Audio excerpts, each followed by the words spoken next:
ang pambansang awit ng Pilipinas. Kayang magiliw, helas ng silanganan, alam ng puso, sa titik mo'y buhay. Lupang hinirang, tuyag ka ng magiting, sa manlulupin, di ka pasisingil, sa nagatak tutok sa simoy at sa langit ng bagaw, ay hinatang tudla, kawin sa pagkayang minamahal. Ang isang ng matawad mo'y tagumpay na naghihingi, ang bituin at araw niya kailan pa may di magtitingin. Luha ng araw ng walhagit pagsinta, buhay langit sa piling mo. Ang hindi kaya na pagkay mga aking, ang mamatay ng dahil sa'yo.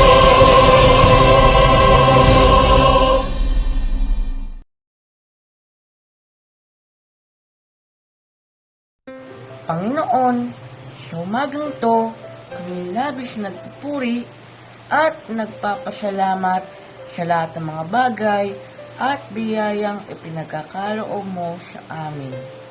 At sa kabila ng kasalukuyang krisis at pandemya, kami nananatiling matatag, ligtas at nabiyayaan ng iyong gabay upang makapagtapos ang pag-aaral sa taong ito. Nawa, Panginoon, may sa katuparan namin ng maayos ang okasyong ito. At higit sa lahat, gabayan po kami na ang pagtatapos na ito ay maging panibagong simula ng landas na tatahakin sa aming pag-aaral tungo sa magandang kinabukasan. Patuloy mo pong gabayan ang bawat mga magulang at guro na may sa katuparan nila ng maluwalhati ang kanilang mga adhikain sa buhay. Ang lahat ng ito ay hinihiling namin sa ngalan ng Panginoon. Amen.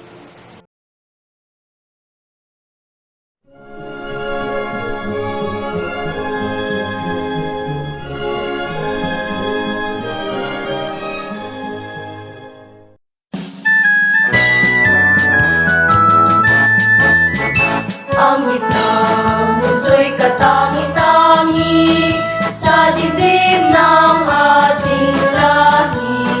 Siya'y nangunguna sa lahat, kung kaunlaran siyang hangat.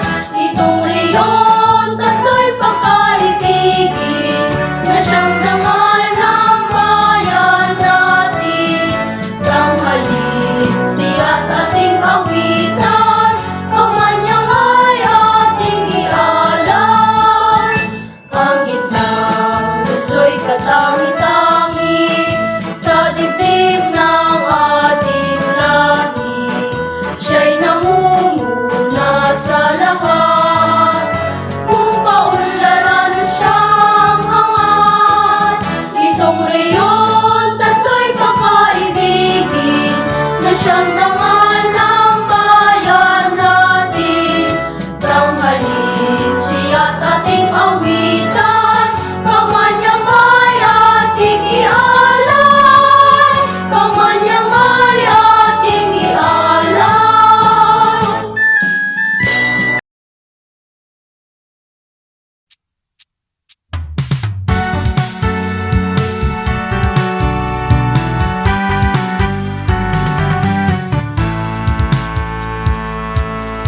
Sa aming lalawigan na katangi-tangi, pasyon sa aming pinagmamalaki. Sa iba't ibang langay di pauhuli, pamilyang Pilipino'y pinagbubunyi. Ang bawat distrito'y nagtutulong-tulong upang iangat ang ating edukasyon. Bawat mag-aaral binibigyan ng pansin, upang puso't isipan ay palakasin. Halina sa dibisyon ng Nueva Ecija, pagmasdan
magmamahal at pagtutulungan.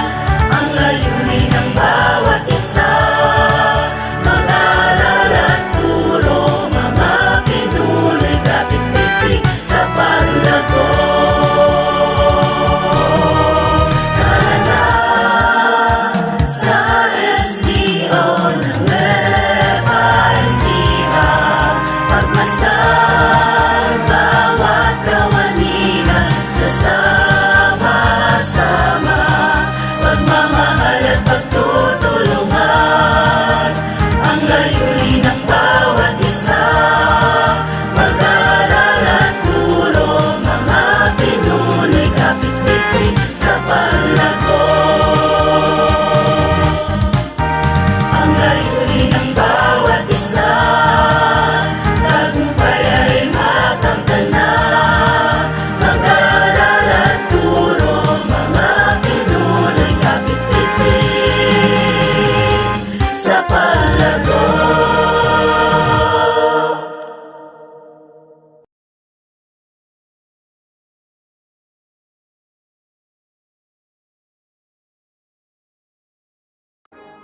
Sa ating tagamasid, Pampurok, Ginang Marisa G. Gamboa. Sa aming punong guro, Ginang Kathleen Ann S. Di Guzman.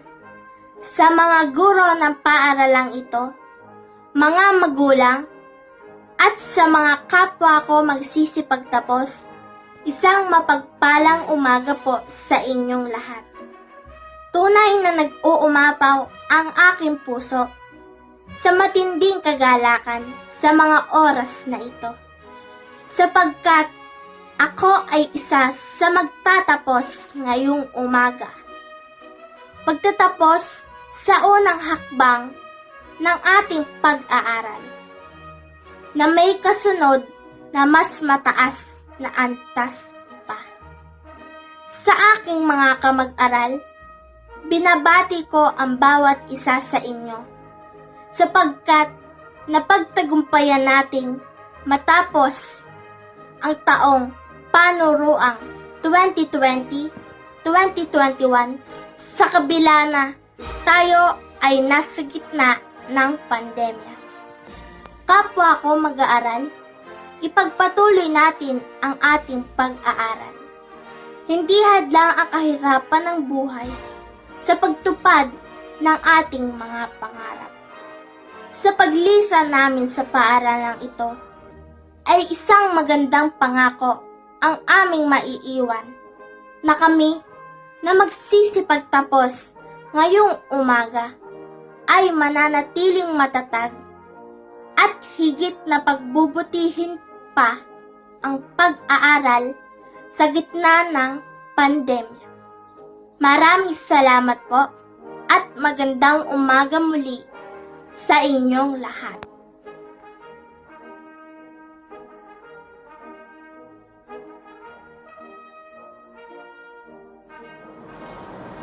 The school year 2020-2021 will forever be etched in the minds and hearts of every Filipino learner as the time when education took a drastic change. The classroom suddenly was no longer the physical structure in the school, but the virtual platform on the internet or a learning space at home.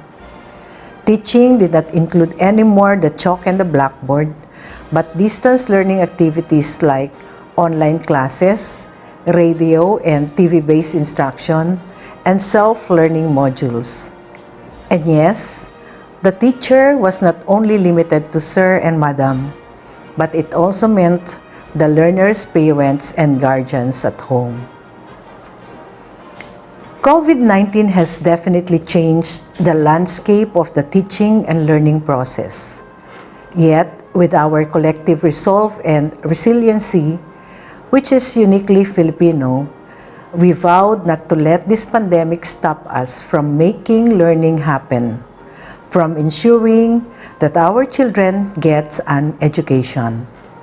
Through the DepEd Basic Education Learning Continuity Plan, we operationalized and concretized our vision and mission that our pursuit of quality education must continue despite the pandemic. My dear graduates, completers, and academic awardees of school year 2020-2021, you are the products of this unique period in our nation's education history when we were faced with a tremendous challenge in our learning delivery.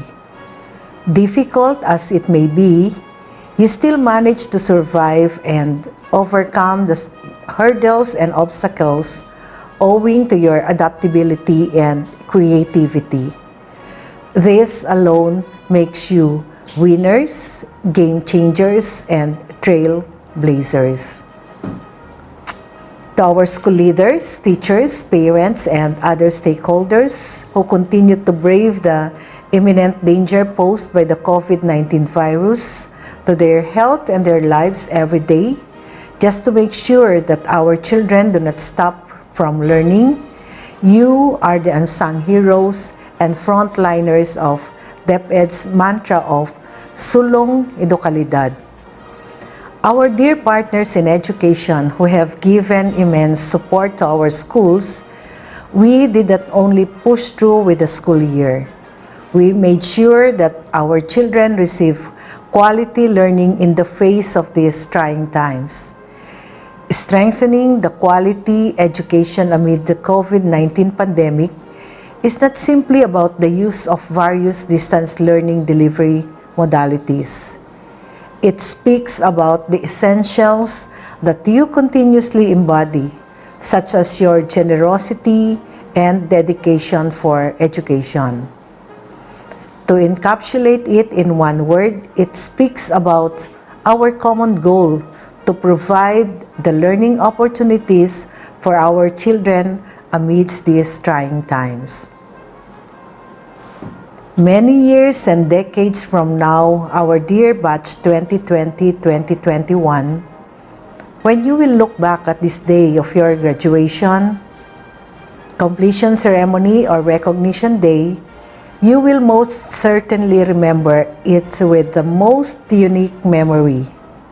For one, your day will probably be recorded in perpetuity because it happened in a virtual ceremony.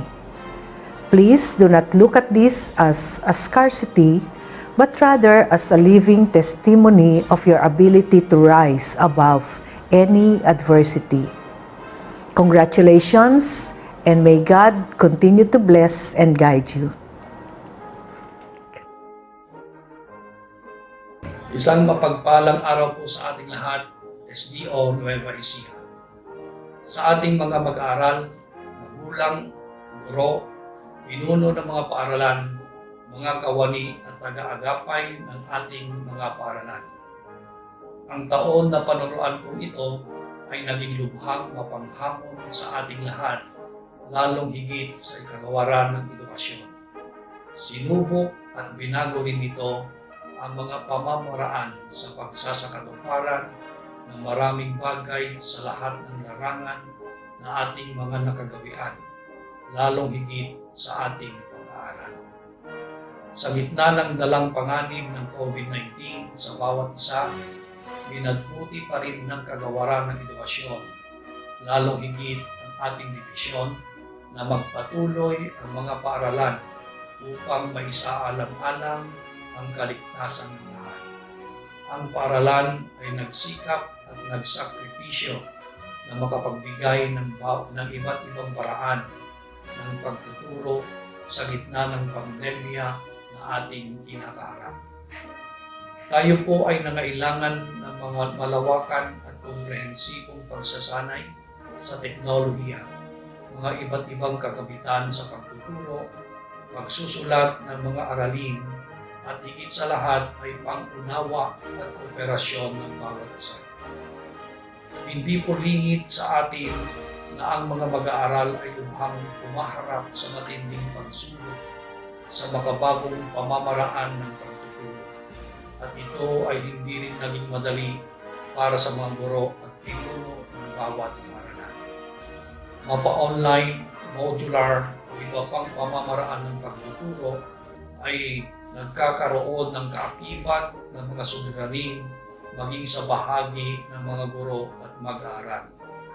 Ang ating mga guro ay naglaan ng higit na oras at mismong kanilang sarili upang magabayan ang mga mag-aaral sa kabila ng mga balakid na ating bansa at sa mismong mundong ating ginagalawan.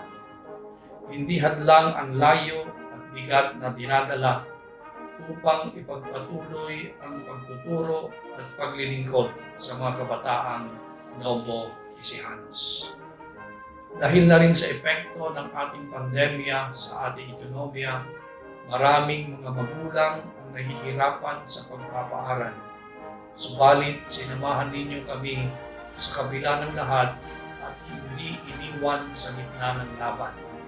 Nais namin kayong pasalamatan dahil sa inyong pagtitiwala na pakikisa sa mga programa ng ating mga paaralan.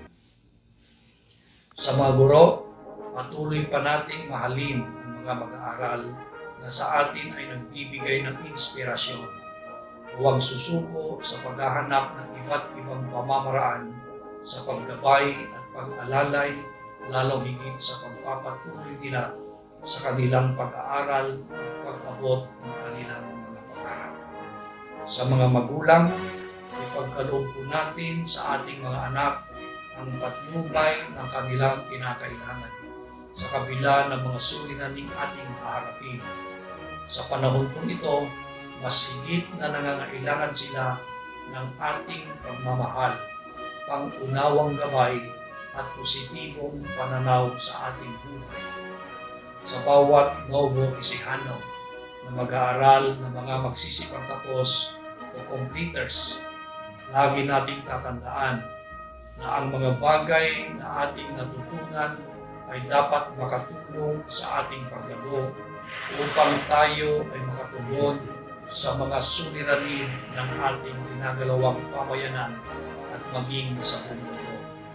Hindi matatapos sa pag-aaral ang ating pagtuklas ng talino at kaalaman, kundi sa pagsasabuhay nito sa paraang maibahagi natin ang bunga ng ating paglago sa ating kapwa, sa bayan, at sa buong may kapal ng may pagmamahal, pagmamalasakit at kababaang loob. Makakaasa po kayo na mananatili kaming naninindigan sa misyon at layunin ng ating kagawaran ng edukasyon mula sa dibisyon, distrito, paralan at pinakamaliit na bahagi ng ating pamayanan na mahubog hindi lamang ang talino at mga kakayahan ng bawat mag-aaral, kundi lalo't higit ang kanilang pagkatao, pakikipagkapwa at ugnayan sa ating Panginoon. Kalidad ng edukasyon, lalong patatagin sa gitna ng pandemya. Mula sa lahat ng kawani ng DepEd Schools Division Office of Nueva Ecija, maligayang araw ng pagtatapos, moving up ceremony sa minamahal naming mga mag-aaral na Novo Ecijano. Ang pagmamahal at pagpapala ng Panginoong may kapal ay lagi nawang sumahan.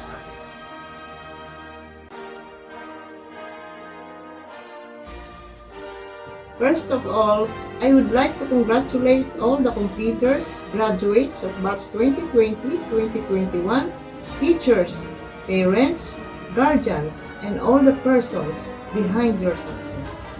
The real success in life defines as who you are, and not just what you have and what you will become.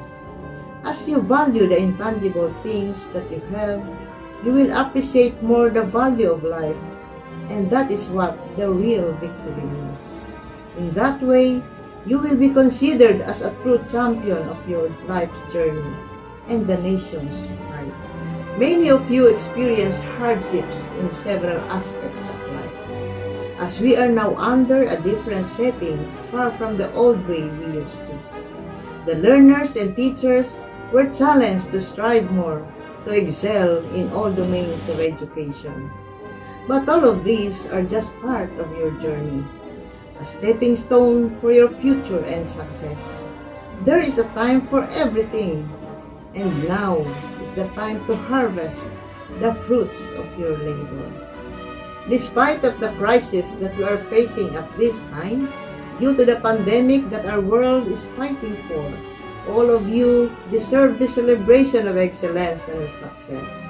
Nothing and no one can stop you to fly and aim high as long as you have the spirit to move forward. And as your mentors and second parents in school, all we wanted is to cater and give all the education that you need. Though we know that we are now facing a different, or should I say, a new normal way of education, but rest assured that with the cooperation and collaboration of your parents and your teachers, you can achieve the learning that you are aiming for amidst of the pandemic.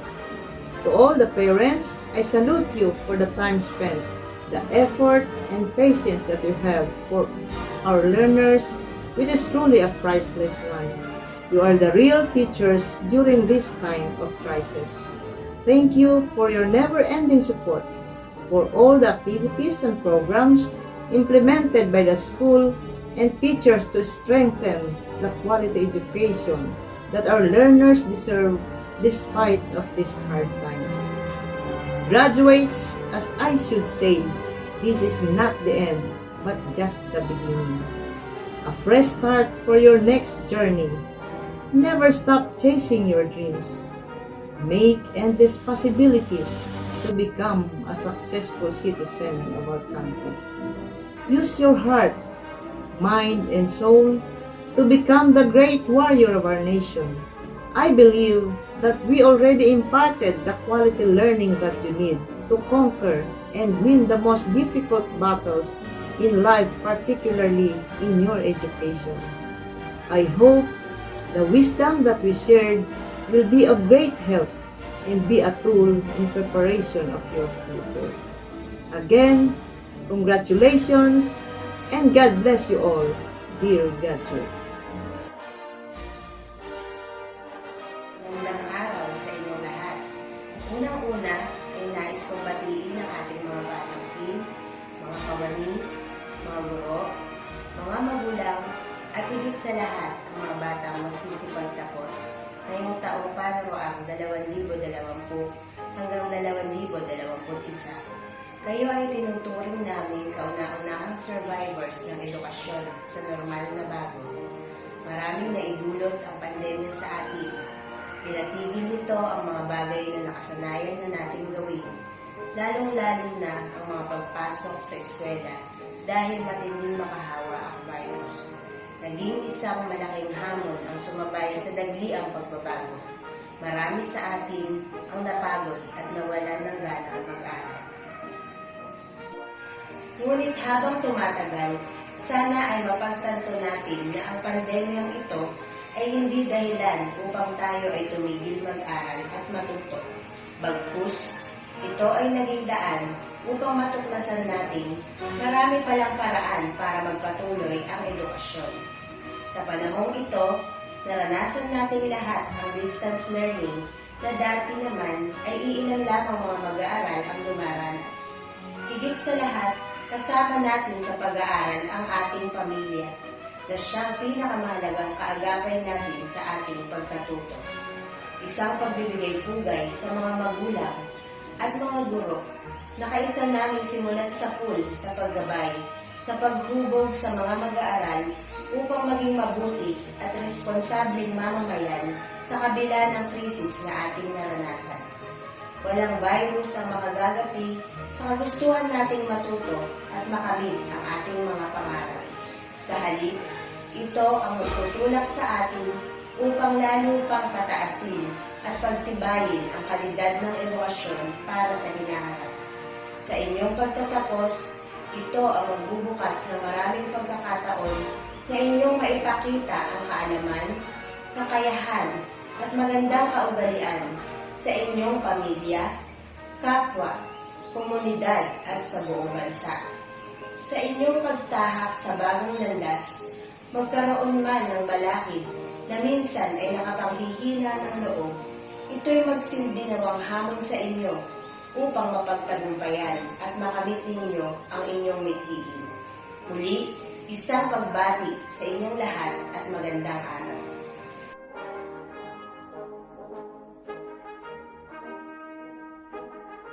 Sa ating pinagpipitagan ng Tagamasid Pampurok, Ma'am Marisa G. Gamboa, malugod ko pong inilalahad sa inyo ang mga batang magsisipagtapos sa taong panuruang 2020-2021 na binubuo ng 23 batang lalaki at 19 na batang babae na may kabuuang bilang na 42.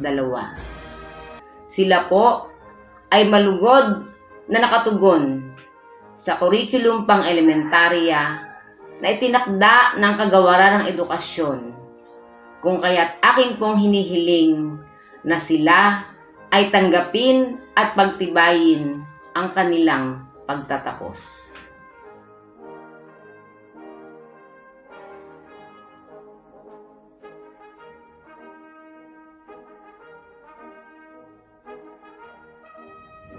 Sa bisa ng kapangyarihang iginawad sa akin ng Kagawaran ng Edukasyon bilang Tagamasid Pampurok ng SDO San Bernardo Annex at sa pagpapatunay ng inyong punong guro na kayo ay maluwalhating nakatapos at napagtagumpayan ninyo ang itinakdang kurikulum para sa elementarya sa taong panuruang 2020-2021.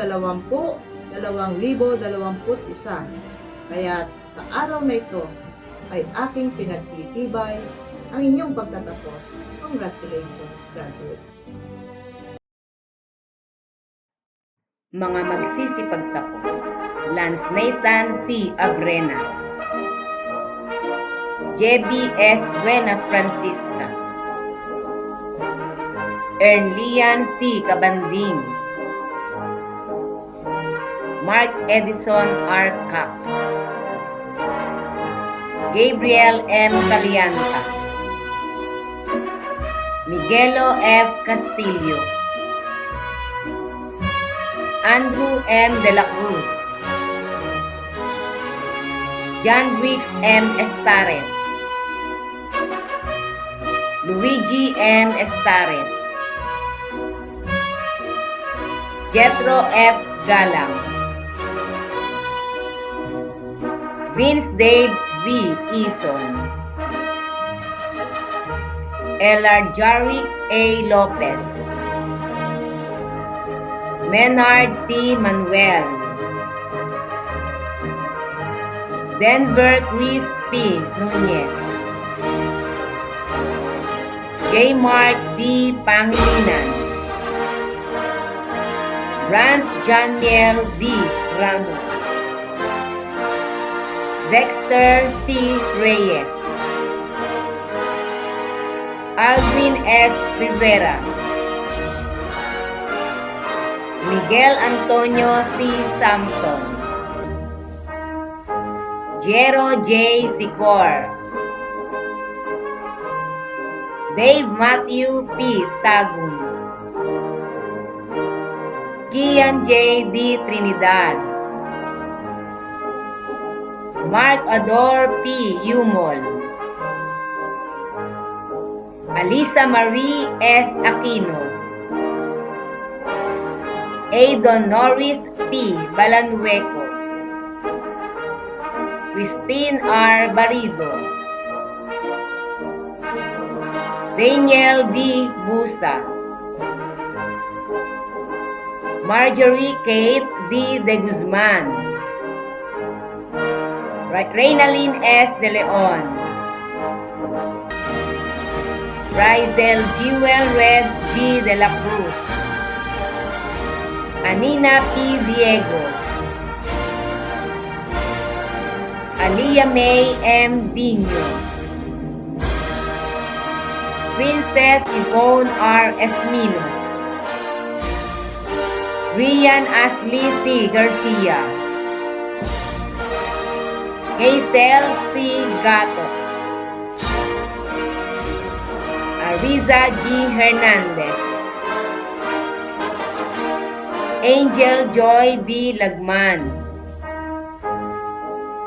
Jaslyn Lady A. Manuel, Mylene O. Napura, Rika O. Napura, Lexi May L. Samson, Francesca Jane J. Santiago. Pagkakaloob ng medalya sa mga mag-aaral na nagkamit ng karangalan. Aidon Norris P. Balanueco, may karangalan. Mark Edison Arcac, may karangalan. Miguelo F. Castillo, may karangalan. Anina P. Diego, may karangalan. Princess Yvonne R. Esmino, may karangalan. Jetro F. Galang, may karangalan. Francesca Jane J. Santiago, may karangalan.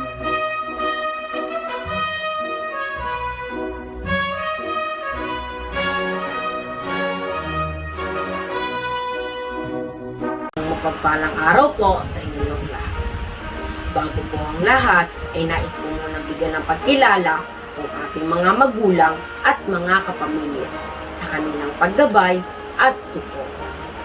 Ang ating mga guro sa pagbahagi ng kanilang kaalaman. Ang ating punong guro sa kanyang paggabay sa ating mga guro at sa pagpapatupad ng mga programa ng paaralan. Ang katuwaran ng edukasyon sa pagtugon sa makabagong pamamaraan ng pag-aaral. Sa ating ilang paaralan na humubog sa atin upang maging mabuting mag-aaral. Sa lahat ng mga completers ng panuruang taon 2020 to 2021. Congratulations to a job well done. Isa pong karangalan na ako ay maatasan na ibahagi ang aking saloobin sa paksang kalidad na edukasyon lalong patatagin sa gitna ng pandemya. Nang unang kumalat ang coronavirus disease 19 or COVID-19 na nakaraang taon sa lungsod ng Quezon, saan kami, ang aking mga kapatid ay nag-aaral. Isa, ang aking mga magulang sa mga nabahala kung paano kami makakapagpatuloy ng pag-aaral. Dahil sa pagbabawal ng pamahalaan ng pagkaklase sa loob ng paaralan upang maiwasan ang pagkakahawaan ng COVID-19. Isa sa kanilang mga opsyon ay ang homeschooling at online learning sa mga pribadong paaralan. Ngunit, lubhang napakamahal ng matrikula at mayroon pa rin silang alinlangan. Epektibo nga ba ganitong uri ng alternatibong pamaraan ng pag-aaral? Dahil sa patuloy na paglaganap ng COVID sa lungsod, ang manirahan sa probinsya at nagpatala sa paaralang elementarya ng San Roque ang kanilang napiling desisyon. Bilang batang lumaki sa lungsod na nakasanayan araw-araw na pagpunta sa paaralan mula Lunes hanggang Biyernes at ang paglibot sa mga pasyalan kapag araw ng Sabado at Linggo. Ang pandemya ay nagdulot ng malaking pagbabago sa pang-araw-araw kong buhay. Para sa isang bata, ang mga nakaraang araw ay naging isang hamon dahil sa malaking pagbabago sa mga di nakasanayang gawain. Pagsusuot ng face mask at face shield sa mga pagkakataong kailangan ang pagpapakonsulta sa doktor at ang pananatili sa tahanan sa loob ng napakahabang lakad. Maraming pagkakataon ang nawala upang makabuo ng masasayang alaala ng kabataan. Tulad ng paglalaro kasama ang mga kapwa-bata, pagpunta sa mga lugar pasyalan, pagbuo ng bagong pagkaibigan, at pagpunta sa paaralan upang lalong patalasin ang kaisipan. Ang pandemya ay naging sanhi ng malaking pagbabago sa paligid. Ngunit, sa kabila ng lahat ng pagbabago ito, ang ating pamahalaan ay nanatiling matatag sa hangarin na magkaroon ng bawat batang Pilipino ng kalidad na edukasyon. Masasabi kong mapalad tayong mga Pilipino dahil sa malaking pagpapahalaga ng ating pamahalaan sa edukasyon. Ang pagpapatupad ng makabagong pamamaraan ng pag-aaral at paggugol sa makabagong teknolohiya ay isang katunayan na ang gobyerno ay tapat sa kanyang mandato na protektahan at itabuyod ang karapatan ng bawat mamamayan na Pilipino na makamit ang isang kalidad na edukasyon. Ang panunuang 2020 o 2021 hindi man naging tipikal sa ating nakasanayan ay naging makabuluhan dahil sa pagtugon sa ating pamahalaan sa tinatawag na new normal. Ang pagpapatupad ng katuwaran ng edukasyon ng mga alternatibong pamamaraan katulad ng blended learning. Hindi man naging madali para sa ating mga guro, ay masasabi kong naging epektibo dahil upang ang ating pag-aaral ay maging madali at bumuo ng mga kalinangan upang tayo ay maging mabuting mag-aaral. Ang pagsagot sa aming buhang module na hindi tinitingnan ang sagot sa likod ng papel ay bumuo sa aming moral na prinsipyo na gawin ng tama kahit walang nakakakita. Sa bawat performance task na aming ginagawa ay bumuo sa tiwala sa aming sarili na maging mahusay at malikhain anuman ang aming gagawin. Ang unang evaluation at summative test sa mga asignatura ay nakatulong sa amin maging aktibo at mapanuring mag-aaral. Ito ay isang pagpapatunay na hindi hadlang ang pandemya upang mag-aral na mabuti at gawin ang mga bagay hindi man kami komportable. Sa lahat ng completers na nagkamit ng karangalan, binabati ko kayong lahat. Nawa, ang ating mga karangalang nakamit ay maging hamon upang mag-aral pang mabuti at gawin ang mga bagay na kasiyasya at tama. At sa mga hindi nagkamit ng karangalan, ito ay hindi nag-aalis sa inyo ng karapatan na magpatuloy sa inyong mga pangarap, kundi maging isang hamon na pagbutihin pa ang inyong pag-aaral upang maabot ang inyong mga pangarap. Sa ngalan ng mga completers, isang taos-pusong pasasalamat sa aming mga guro at magulang na araw-araw sumusuong sa panganib ng COVID-19 upang kami ay matuto. Utang po namin sa inyo anuman ang aming parating sa buhay. Nawa, ang lahat ng inyong sakripisyo ay masaklian namin balang araw. At higit sa lahat, sa poong may kapal, sa aming pananatiling ligtas at malusog. Maraming salamat po.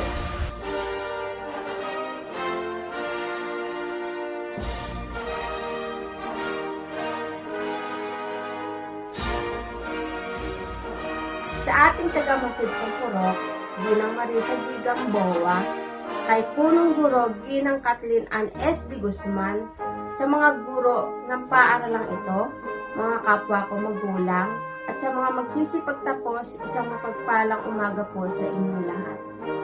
Sa mga mag-aaral na magsisipagtapos, binabati ko kayo dahil sa kabila ng pandemyang ating kinakaharap sa ngayon, ay napagtagumpayan ninyo ang mga hamon at nagawa ninyong matapos ang taong panurang ito. Manatili kayong matatag at magpatuloy sa mas mataas pang antas ng pag-aaral upang inyong matupad ang inyong mga pangarap at nililithi sa buhay.